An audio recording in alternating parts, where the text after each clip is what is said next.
Hello! Hi! అందరికీ అస్సలాము అలైకుం. ఈరోజు నేను చికెన్ ఆమ్లెట్ అయితే వేస్తున్నానండి. మీరు కూడా తప్పకుండా ట్రై చేయండి. చాలా జ్యూసీగా, చాలా యమ్మీగా ఉంటుంది. ముందుగా చికెన్ అయితే తీసుకున్నాను. అందులోకి 2 ఎగ్స్ అయితే బీట్ చేసి వేసుకున్నాను. ఈ చికెన్ అయితే చిల్లీ చికెన్ అండి. మా అమ్మగారైతే ఇచ్చి పంపించారు. మేము కొంచెం తిని మా ఫయు పాపకైతే నైట్‌కి ఎత్తిపెట్టాను. ఇప్పుడు తన కోసం ఇలా చికెన్ ఆమ్లెట్ అయితే వేస్తున్నానండి. ముందుగా కడాయిలో ఆయిల్ హీట్ చేసుకున్నాను.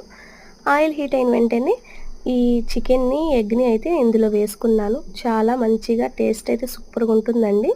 ఒకసారి మీరు కూడా తప్పకుండా ట్రై చేయండి. నేను చిన్న పాన్ తీసుకున్నాను కాబట్టి కొంచెం ఇరిగింది. కానీ టేస్ట్ అయితే సూపర్‌గా ఉంటుందండి. దీంట్లో కెచప్ ఏసుకొని తింటే కూడా చాలా బాగుంటుంది. నేనిప్పుడు ఫయూనాకైతే ఇస్తున్నాను. తన ఎలా చెప్తుందో చూడండి. ఎలా ఉందో ఏంటో అని. ఓకే అండి. Thank you for watching. Please subscribe.